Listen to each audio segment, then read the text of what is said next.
When I saw that he had unmatched the history and I didn't even have a picture of him, I was definitely gutted because I was like, well, this was the only way to identify who he was and what he did, and he's taken that away and just completely sort of erased any evidence of himself.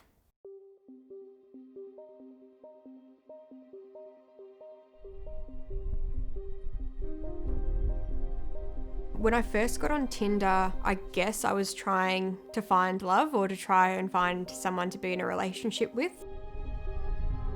I first matched with him in 2017. I was in my last year of uni, and yeah, we sort of matched and went from there.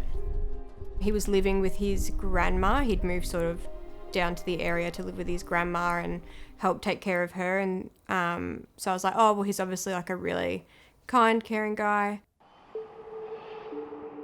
The next time we caught up, he picked me up from my place and we went for a drive outside of Geelong and into sort of like this sort of really rural town where there was like no street lights, no nothing.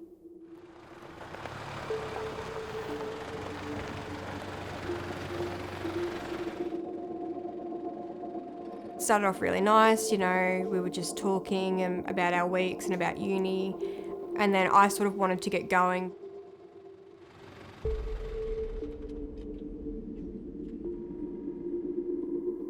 Once the phone smashed, I was like, oh crap, now I'm in the middle of, you know, nowhere. Like I didn't actually know where we were. We're just sort of like out bush, and with no working phone, no way to message any friends or anything, and no actual idea where I was. And then it was sort of like, oh, okay, this is an episode from like a true crimes show where you can't actually phone for help, and then it's like something bad may happen, may not happen. And I guess unfortunately for me, that's just where something bad did end up happening. He pinned me down. I was like, I don't want to do this, you know, like I'm not in the mood. And then when he pulled my shorts off, I was like, no, like I'm really not in the mood. I don't want this. And he just didn't say anything.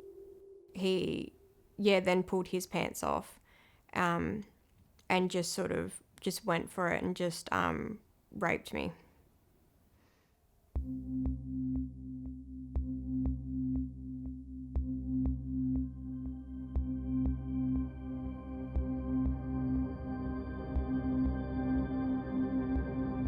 When I got on there, he'd already deleted and blocked me. So even if I wanted to report him or anything like that, I didn't have a photo, I didn't have proof of a conversation, I didn't have anything. It was like we'd never even met each other before.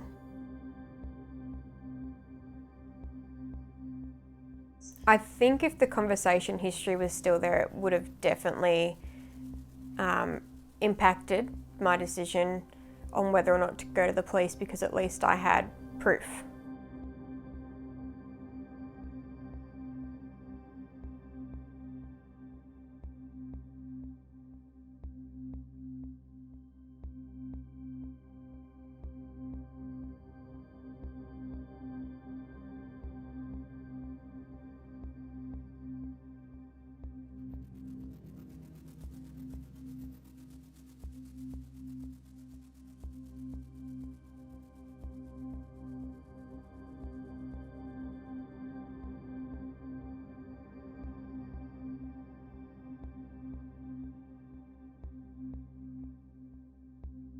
Currently, dating apps allow people who have committed bad behavior to unmatch the person that they abused, and then that person could then never find out who it was that did it. They can't go back to the profile again. They can't go back to their chat history because it's all erased from the moment you're unmatched. I would say that Tinder not having a sufficient safety team to be able to respond to credible sexual assault complaints is a major problem.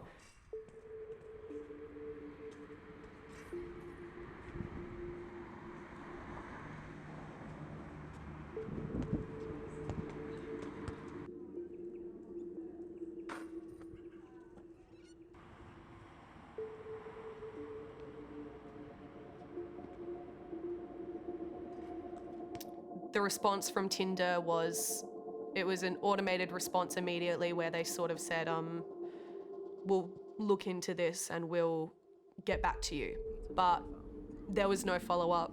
There was nothing. It was all like an automated response as well. It was nothing personal, which I suppose didn't really help that mentality I was in at the time of like, this is my fault and everything. It wasn't taken seriously by Tinder, I felt. For a company that's leading the world in revenues, it's almost inexcusable that they don't have teams in place to meaningfully address people's lived trauma that came through their platform. And Tinder really needs to step its game up if they want to make women feel safer.